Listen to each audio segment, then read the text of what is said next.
Good Morning Business, le débat. Jean-Marc Daniel est très content. On va encore parler d'impôts.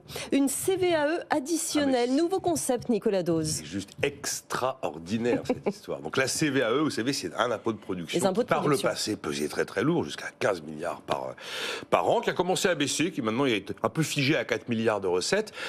Et donc, l'astuce de François Bayrou qu'il a trouvé pour baisser quand même la CVAE comme c'était prévu, et je vais y revenir, tout en allant gratter malgré tout le milliard d'euros que cette baisse de CVAE est censée rendre aux entreprises. C'est quand même extraordinaire, hein. Vous avez Trump qui s'apprête à tout défoncer, et nous, on invente la baisse d'impôts sans baisse d'impôts. Alors, l'acte 1 de l'histoire, c'est qu'il y a la censure. Donc, il n'y a pas de budget.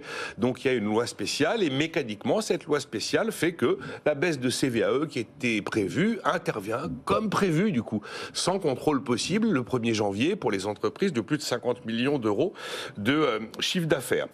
Acte 2, eh bien, la CVAE a bien baissé le 1er janvier, même d'1,1 milliard d'euros, puisque le taux est passé de 0,28 à 0,19%, comme prévu, sans que l'on puisse s'y opposer, puisque la loi spéciale mécaniquement reproduit ce qui était prévu.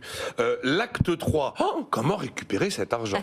Comment récupérer cet argent sans aller sur un terrain juridique incertain, avec évidemment le risque d'être accusé de rétroactivité sauvage. Acte 4, pas de problème, la CVAE baisse d'1,1 milliard le 1er janvier, mais voilà que je crée la CVAE additionnelle dans le budget pour venir récupérer ce que la baisse de CVAE a rendu.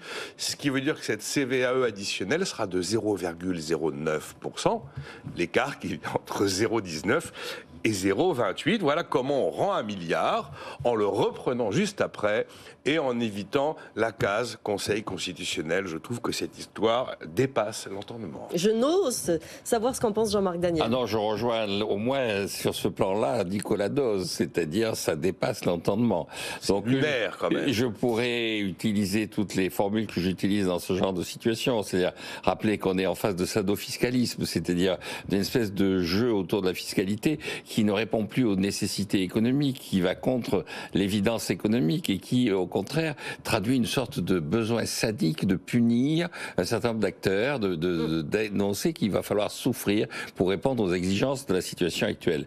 Et puis, la célèbre formule de Rousseau, c'est quand même véritablement l'association entre impôt et imposture. Hein. C'est-à-dire que là, c'est véritablement un mensonge. D'autant que quand c'est un report, on l'attend, on est en colère, mais là, ça va se rajouter. C'est aussi la forme qui est terrible. Absolument. Donc, il y a vraiment c'est de l'imposture de sadique. Alors après, sur le fond, qu'est-ce qu'il faudrait faire ?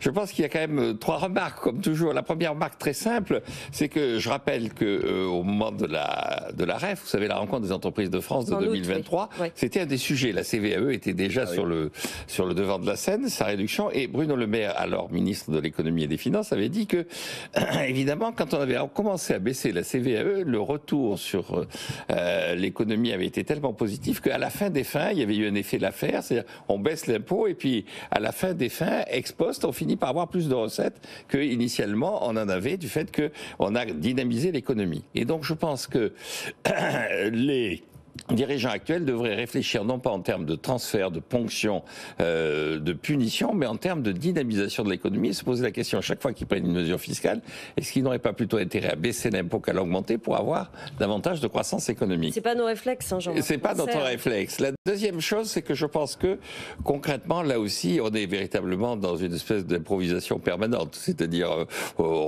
alors que le véritable enjeu, c'est le déficit structurel, donc il devrait essayer de réfléchir à des éléments qui sont des éléments de long terme. Là, véritablement, on est de nouveau dans l'improvisation, l'approximation, la foire aux idées. Qui c'est qui a une idée stupide ? Tiens, on va essayer de l'appliquer. Bon. On est bon dans les idées fiscales.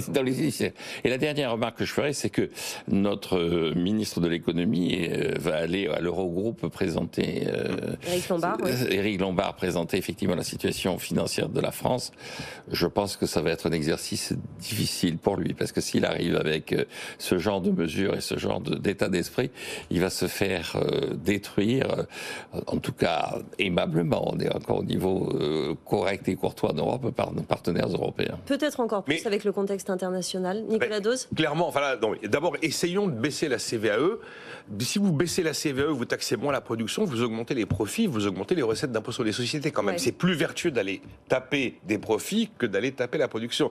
Et alors, dans le contexte international, je le disais, Trump va baisser les impôts, nous, on va les monter. Voilà. Trump va se moucher avec le climat et les accords de Paris. Nous, on continue à surtransposer à peu près toutes les contraintes et toutes les normes vertes dans tous les domaines. Trump va dérouler le tapis rouge au business. On est en train, nous, de tirer la couverture de la politique de l'offre qu'on avait quand même commencé un petit peu à étaler depuis 2017. Trump gagne en productivité, attire les capitaux. Nous, on perd des gains de productivité. Et si ça continue comme ça, on ne va pas tarder à les faire fuir, les capitaux.